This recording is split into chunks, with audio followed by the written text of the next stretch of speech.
जय श्री कृष्णा। आपका दीपशिखा के चैनल में स्वागत है।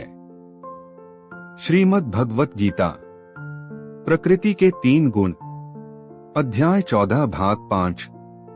कर्मणः सुकृतस्याहुः सात्विक निर्मलं फलम रजसस्तु फलं दुःखमज्ञान तमसः फलम।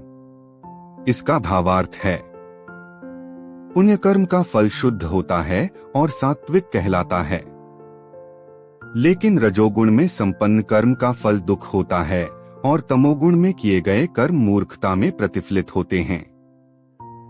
इसका तात्पर्य है, सतोगुण में किए गए पुण्य कर्मों का फल शुद्ध होता है, अतएव वे मुनिगण जो समस्त मोह से मुक्त होते हैं सुखी रहते हैं। लेकिन रजोगुण में किए गए कर्म दुख के कारण बनते हैं। भौतिक सुख के लिए जो भी कार्य किया जाता है उसका विफल होना निश्चित है। उदाहरणार्थ, यदि कोई गगनचुंबी प्रासाद बनवाना चाहता है तो उसके बनने के पूर्व अत्यधिक कष्ट उठाना पड़ता है। मालिक को धन संग्रह के लिए कष्ट उठाना पड़ता है और प्रासाद बनाने वाले श्रमियों को शारीरिक श्रम करना होता है। इस प्रकार कष्ट होते ही हैं। अतएव भगवद गीता का कथन है कि रजोगुण के अधीन होकर जो भी कर्म किया जाता है उसमें निश्चित रूप से महाकष्ट भोगने होते हैं। इससे यह मानसिक तुष्टि हो सकती है कि मैंने यह मकान बनवाया या इतना धन कमाया, लेकिन यह कोई वास्तविक सुख नहीं है। जहाँ तक तमोगुण का संबंध है, कर्ता को कुछ ज्ञान नहीं रहता, अतएव उसके समस्त कार्य उस समय दुखदायक होते हैं और बाद में उसे पशु जीवन में जाना होता है। पशु जीवन सदैव दुखमय है, यद्यपि माया के वशीभूत होकर वे इसे समझ नहीं पाते। पशुओं का वध भी तमोगुण के कारण है।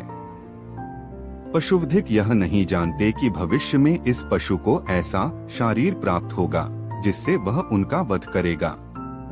यही प्रकृति का नियम है।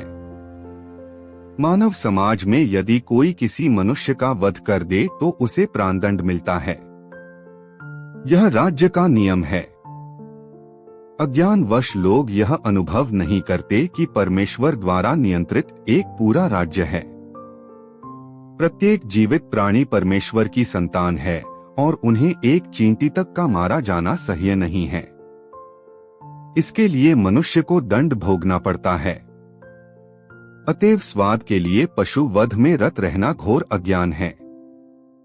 मनुष्य को पशुओं के वध की आवश्यकता नहीं है, क्योंकि ईश्वर ने अनेक अच्छी वस्तुएं प्रदान कर रखी हैं।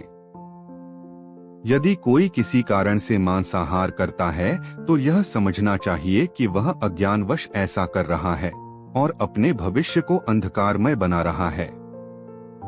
समस्त प्रकार के पशुओं में से गोवध सर्वाधिक अधम है, क्योंकि गाय हमें दूध देकर सभी प्रकार का सुख प्रदान करने वाली है। गोवध एक प्रकार से सबसे अधम कर्म है।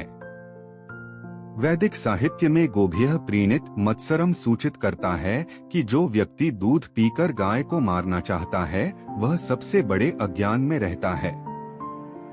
वैदिक ग्रंथों में एक प्रार्थना भी है जो इस प्रकार है, नमो ब्रह्मण्य देवाय गो ब्राह्मण हिताय च गद्धिताय कृष्णाय गोविंदाय नमो नमः। हे प्रभु, आप गायों तथा ब्राह्मणों के हितैषी हैं और आप समस्त मानव समाज तथा विश्व के हितैषी हैं। तात्पर्य यह है कि इस प्रार्थना में गायों तथा ब्राह्मणों की रक्षा का विशेष उल्लेख है।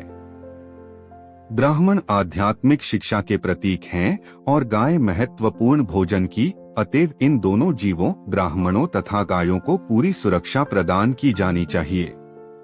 यही सभ्यता की वास्तविक प्रगति है। आधुनिक समाज में आध्यात्मिक ज्ञान की उपेक्षा की जाती है और गोवध को प्रोत्साहित किया जाता है।